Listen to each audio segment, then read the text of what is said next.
বলক শহর, ওই শহরে দুর্ভিক্ষ দেখা গেছে। শহরবাসী সবাই সমরকন্দের উদ্দেশ্যে রওনা করেছে। ওই সফরের মধ্যে একটা পরিবার ছিল আহলে বায়াতের, নবীর আওলাদ, যাদের শরীরের মধ্যে আমার নবীর রক্ত মোবারক প্রবাহিত ছিল। জোরে বলি সুবহানাল্লাহ।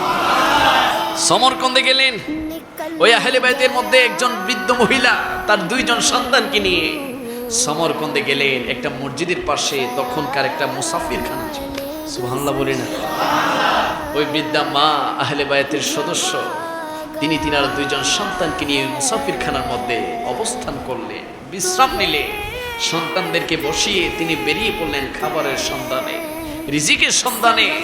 বিভিন্ন মানুষকে বলতে লাগলেন, আমরা বলক থেকে এসেছি, সেখানে দুর্ভিক্ষ দেখা গেছে।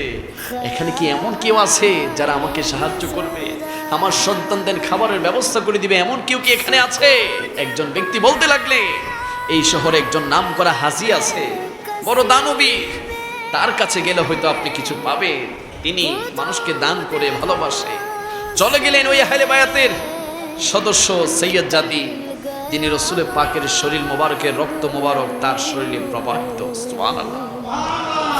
চলে গেলেন ওই সৈয়দ জাদি ওই হাজী সাহেবের কাছে, গিয়ে বলতে লাগলেন, হুজুর, আমি বলক শহর থেকে এসেছি, দুর্ভিক্ষ পেয়েছে সেখান থেকে আপনার শহর সমরকন্দে আসলাম, আমাকে কিছু যদি সাহায্য করতেন, খাবারের ব্যবস্থা করে দিতেন। ওই হাজী সাহেব বলতে লাগলো, আপনি কে, আপনার পরিচয়টুকু জানতে চান।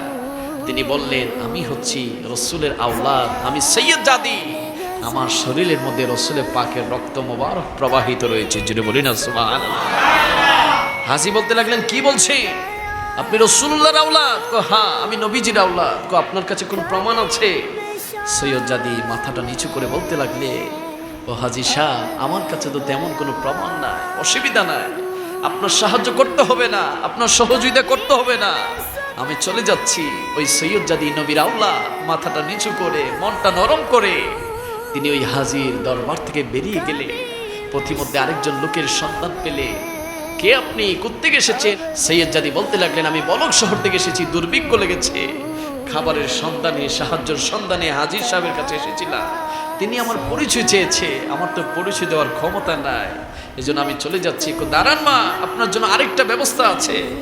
এই শহরে আরেকজন দানবীর ব্যক্তি আছে, দয়ালু ব্যক্তি আছে, সবাইকে সাহায্য সহায়তা করে, তবে সে মুসলমান না, সে হচ্ছে ইহুদি। তার কাছে যদি আপনি যান, তার কাছে গিয়ে আপনি খালি হাতে ফিরবেন না। জোরে বলি না সুবহানাল্লাহ। আমার নবীজির আওলাদ ওই সৈয়দ জাদি চলে গেলেন ইহুদির দরবারে। যাওয়ার পরে দেখতে পেলেন অসংখ্য মানুষ ওই ইহুদির কাছে সাহায্য নিচ্ছে, বিভিন্ন সহযোগিতা নিচ্ছে। আমার নবীর আওলাদ ওই সৈয়দ জাদি ইহুদির কাছে যখন বসলেন, ইহুদি দেখার পরে বলতে লাগলেন, ও মা, এদিকে আসেন, কোত্থেকে এসেছেন, আপনার পরিচয় কি?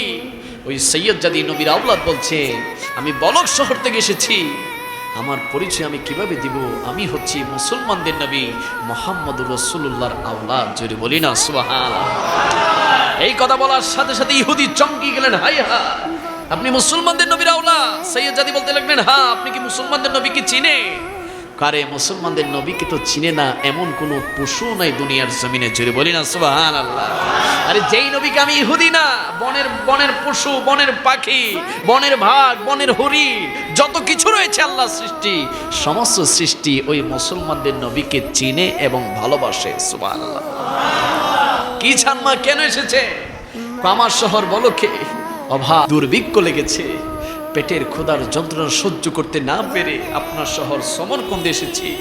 আপনি চিন্তা করবেন না, আপনার খাবারের ব্যবস্থা, মেহমানদারির ব্যবস্থা আমি আজ থেকে নিজেই করবো। জোরে বলি সুবহানাল্লাহ।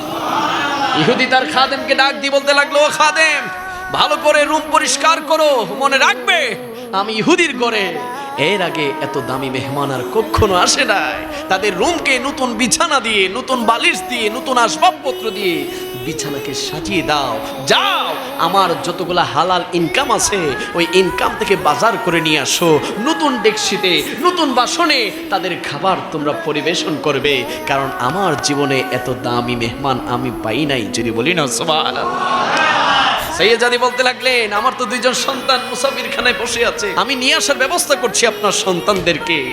যখন ওই মুসাফির খানা থেকে 2 জন সন্তান আসলে, যখন ইহুদি ওই সৈয়দ জাদির মেহমানদের ব্যবস্থা করলে, খাবারের ব্যবস্থা করলেন, খাদেমরা খাবার রেডি করলেন, ট্রে সাজালেন, খাবারের বাহারি রকম আইটেম সাজালেন। ইহুদি বলতে লাগলো, খাদেমরা এদিকে আসো, আজকে তোমরা খাবার পরিবেশনা করবে না, আজকে আমি নিজেই খাবার তাদেরকে দিব। জুড়ে বলি সুবহানাল্লাহ। খাদেমরা বলতে লাগলেন, হুজুর সারা জীবন আমরা মেহমানদারি করেছি, আপনি হুকুম দিয়েছে। সারা জীবন মেহমানদারি এবং আজকের মেহমানদারির মধ্যে অনেক পার্থক্য রয়েছে। সারা জীবনের মেহমানদারির মধ্যে আমি কোনো আওলাদের রাসূলকে মেহমানদারি করতে পারি নাই। জুড়ে বলি সুবহানাল্লাহ। ইহুদি নিজে গিয়ে নিজে গিয়ে ওই সৈয়দ জাদি এবং তিনার সন্তানদেরকে খাবার দিলেন। খাওয়ানোর পরে তিনি বলতে লাগলেন, আপনি আমার জন্য একটু দোয়া করবেন এবং আজকে রাতে রাসূলুল্লাহর দরবারে আমি ইহুদির সালামটা পৌঁছে দিবেন। জোরে বলি সুবহানাল্লাহ। ইহুদি ঘুম গেলেন। ওইদিকে একই শহরে হাজী সাহ, যিনি সৈয়দ জাদি নবীর আওলাদের প্রমাণ চেয়েছে, তিনিও ঘুমিয়েছে। ঘুমানোর পরে হাজী সাহেব স্বপ্ন দেখতে পেলেন একটা বিশাল ময়দান, সবাই লাইন ধরেছে। হাজী সাহেব সবাইকে বলতে লাগলেন, তোমরা কেন লাইন ধরেছো? সবাই বলতে লাগলো, এটা জান্নাতে যাওয়ার লাইন। তিনি বলতে লাগলেন, আমিও তো মুসলমান, আমি তো হাজী, আমি তো হজ করেছি, আমিও লাইনে দাঁড়াবো। যখন লাইনে দাঁড়ালেন, যখন জান্নাতের গেটের দিকে যাবে, ওই জান্নাতের ফেরেশতা ওই হাজী সাহেবকে ধাক্কা মেরে ফেলে দিল। তিনি অবাক হয়ে গেলেন, হাই হা, আমাকে কেন ধাক্কা দিয়ে ফেলে দেওয়া হলো? আমি তো দুনিয়ার জমিনে আল্লাহ রাসূলকে ভালোবেসেছি, আমি তো হজ করেছি, আমি তো দান খায়রাত করেছি, আজকে আমাকে কেন ধাক্কা দিয়ে ফেলে দেওয়া হলো? হাজী সাহেব ঘাড় ফিরিয়ে দেখতে পেলেন রাসূলুল্লাহ দাঁড়িয়ে আছে, আমার নবী দাঁড়িয়ে আছে। ওই হাজী সাহেব আমার নবীকে দেখে বলতে লাগলেন, ইয়া রাসূলুল্লাহ, ফেরেশতারা আমাকে কেন ধাক্কা মেরে দিল? আমার নবী বলতে লাগলো, তুমি কে? হাজী সাহেব বলতে লাগলো, ইয়া রাসূলুল্লাহ, আমি আপনার উম্মত, আমি আপনার উম্মত, আমি আল্লাহর বান্দা। আমার নবী বলতে লাগলো, তুমি যে আল্লাহর বান্দা, তুমি যে আমার উম্মত, তুমি যে মুসলমান, প্রমাণ কি? প্রমাণ কি? তুমি আমাকে প্রমাণ দাও, তোমার কি কোনো প্রমাণ আছে তুমি যে আমার উম্মত? তখন হাজী সাহেবের হঠাৎ করে চক্ষু খুলে গেল, হাই হাই, আমার নবী তো আমার পরিচয় পেয়েও আমার নবী আমাকে চিনছে না। তখনই হাজী সাহেবের মাথায় ঢুকে গেল, আমি যে গতকাল আহলে বায়াতের পরিচয় চেয়েছি, প্রমাণ চেয়েছি, প্রমাণ দেওয়ার পরও যে ব্যক্তিকে আমি তাড়িয়ে দিয়েছি।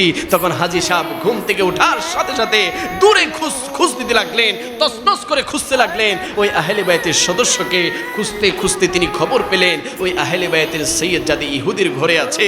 ওই হাজী সাহেব ইহুদির ঘরে গিয়ে বলতে লাগলেন, ওই ইহুদি, তোর সাথে আহলে বায়াতের তেমন কোনো সম্পর্ক নাই, তুই ইহুদি, আমি মুসলমান, মেহমানদেরকে আমার কাছে দে, আমি এ মেহমানদারি করব, আমি আমার জীবন দিয়ে মেহমানদারি করব।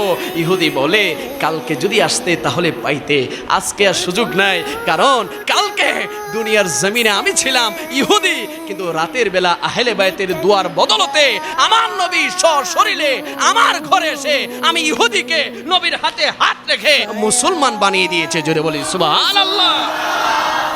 কালকে যদি আসতে তাহলে হয়তো আমি তোমাকে দিতে পারতাম, কিন্তু আজকে আর আমি ইহুদি নাই, আজকে আমি আহলে বায়াতের গোলাম তথা আল্লাহ রাসূলের প্রেমিক হয়ে গিয়েছি। জোরে বলি সুবহানাল্লাহ।